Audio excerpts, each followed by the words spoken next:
Hey guys, welcome back to my channel learning with Komal. तो guys, आज की video agricultural income पर होने वाली है, इनकम टैक्स की। तो जैसा कि आप जानते ही हैं कि मैंने अब इनकम टैक्स की इंट्रोडक्शन वीडियो इससे पहले डाली थी चैनल पर। आई होप आपने वॉच करी होगी, वो नहीं करी तो आप कर लेना चैनल की प्लेलिस्ट से जाकर, इनकम टैक्स क्लासेस से। और साथ ही साथ मैं डिस्क्रिप्शन बॉक्स में उसका लिंक भी दे दूंगी उस वीडियो का। ठीक है, आज हम एग्रीकल्चरल इनकम की बात करेंगे कि ये एग्रीकल्चरल इनकम है क्या बेसिकली। ठीक है, तो हाँ गाइस, सबसे पहले अगर आप चैनल पर न्यू हैं गाइस तो जल्दी से चैनल को सब्सक्राइब कर दीजिए, साथ ही साथ बेल आइकन जरूर प्रेस कीजिएगा, क्योंकि इनकम टैक्स से रिलेटेड वीडियोस आपको मेरे चैनल पर मिलती रहेंगी जो आपके काफी काम आएगी, आई होप। और वीडियो को स्टार्ट करने से पहले प्लीज एक लाइक जरूर कीजिएगा। चलिए फिर वीडियो को स्टार्ट करते हैं। तो गाइस, पहला पॉइंट हमारे पास आता है एग्रीकल्चरल इनकम का कि एनी रेंट और revenue derived from land which is situated in India and is used for agricultural purpose. अब ये जो पॉइंट है, ये हमसे क्या बोल रहा है? ये हमसे ये बोल रहा है कि कोई रेंट है ना, और कोई रिवेन्यू हमें जो है डिराइव होता है लैंड से, किसी जमीन से, which is situated in India, जो कि इंडिया में सिचुएटेड है, and is used for agricultural purposes, और उस लैंड का जो यूज हुआ है वो एग्रीकल्चरल पर्पसेस के लिए ही हुआ है।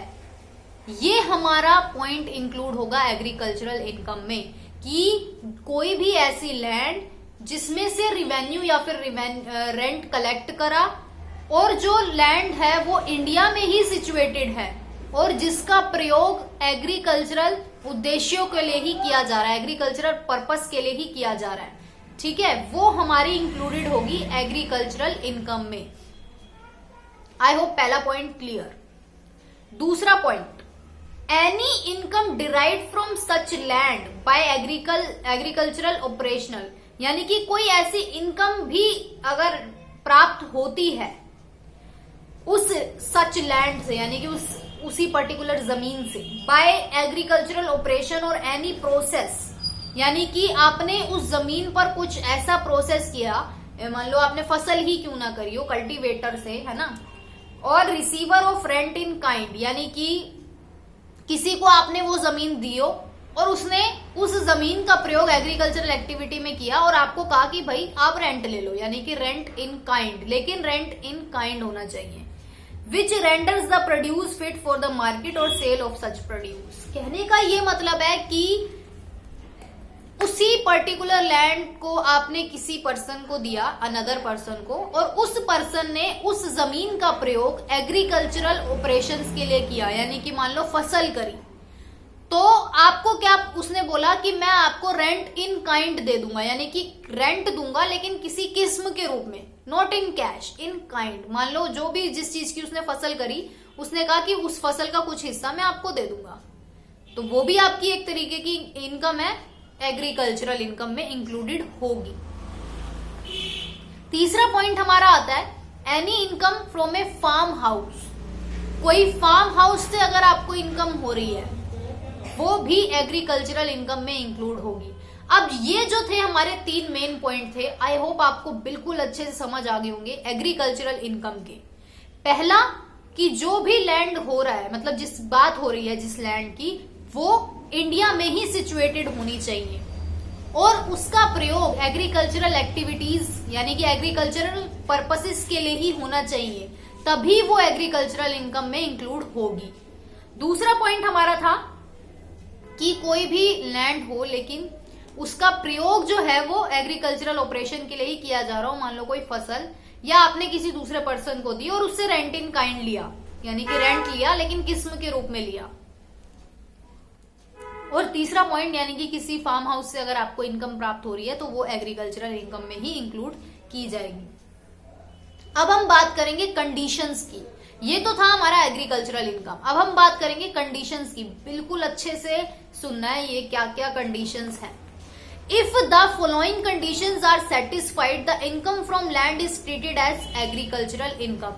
अब जिन कंडीशंस के बारे में मैं आपको बताने वाली हूं ना, अगर वो कंडीशन फुलफिल होती है तो इट मीन्स कि वो एग्रीकल्चरल इनकम है। तो पहला पॉइंट हमारा आता है, यानी कि कंडीशन का पहला point, the land must be situated in India. ये तो हमने पढ़ा ही कि जो लैंड है जिसकी बात की जा रही है वो इंडिया में ही सिचुएटेड होनी चाहिए। If the land is situated outside India, अगर लैंड जो है वो आउटसाइड इंडिया में है, तो the income from such land will not be treated as agricultural income.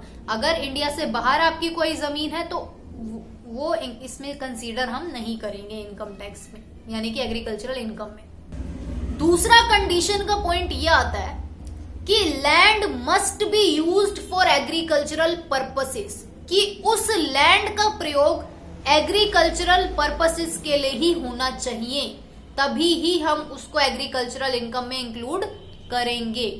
ठीक है, it means tilling of the land,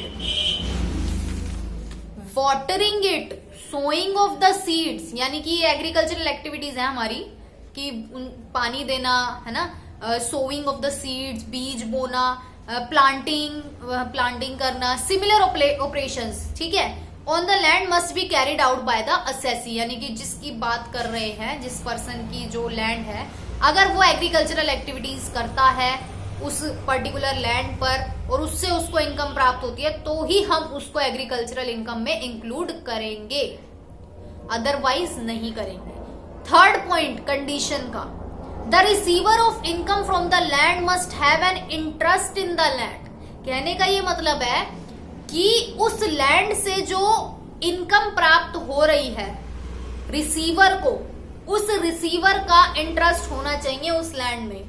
कहने का ये मतलब है कि द लैंडलॉर्ड और tenant of the land has an interest in the land. कि मान लो कोई टेनेंट है, टेनेंट क्या होता है, मान लो मेरी जमीन है, ठीक है, मैं खुद तो उस पे कुछ कर नहीं रही, मैंने क्या किया, किसी दूसरे पर्सन को कहा कि भाई तुझे जो इस जमीन पे करना है तू कर ले, मुझे कुछ दे दियो, रेंट दे दियो, ठीक है, इसके बदले। तो वो क्या हो गया, वो पर्सन जिसको मैंने लैंड दी वो हो गया टेनेंट। ठीक है, अब आता है, if a person purchases a standing crop and after cutting it sells it makes a profit, the profit is not agricultural income. बड़ा ही काम का पॉइंट बोला है इसमें कि अगर if a person purchases a standing crop, किसी पर्सन ने खड़ी फसल खरीद ली है ना, स्टैंडिंग क्रॉप खरीद ली, एंड आफ्टर कटिंग इट, और उसके बाद उसको काटा, सेल्स इट, बेचा, मेक्स अ प्रॉफिट, फिर उसको प्रॉफिट हुआ, the profit is not agricultural income, क्योंकि उसने तो सिर्फ मतलब स्टैंडिंग क्रॉप खरीद ली, उसने कोई एग्रीकल्चरल एक्टिविटी करी ही नहीं। कहने का मतलब है ना तो उसने वाटरिंग करी, ना ही उसने सीड बोए, उसने क्या किया, बनी बनाई फसल क्या है खरीद ली, उसने कहा मैं देख लूंगा, फिर उसने उसको काटा, बेचा और प्रॉफिट कमाया, तो वो एग्रीकल्चरल इनकम नहीं कहलाएगी, वो तो एक तरीके का बिजनेस कहलाएगा, है ना।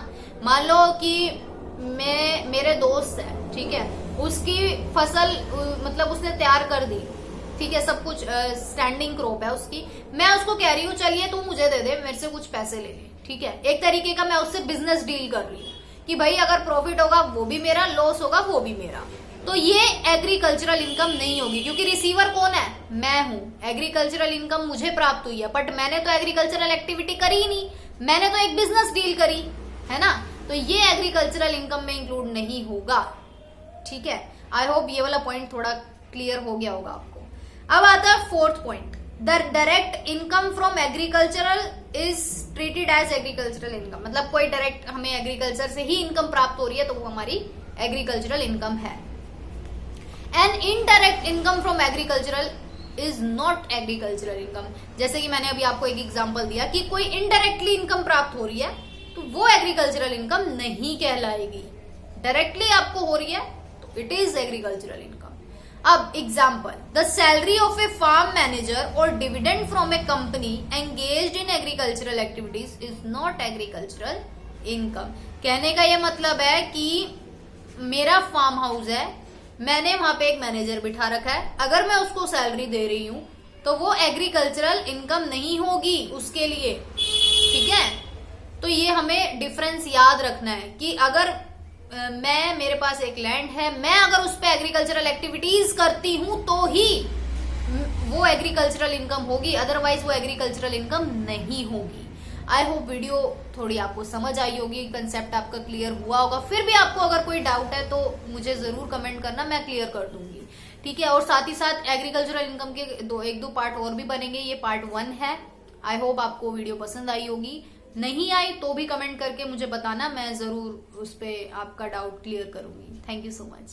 और चैनल को सब्सक्राइब करना बिल्कुल ना भूले, लाइक जरूर कर दीजिएगा, वीडियो को शेयर जरूर कीजिए ताकि आपके क्लास फेलोज को भी हेल्प हो, ठीक है। इनकम टैक्स के लिए सबसे बेटर चैनल है आपके लिए।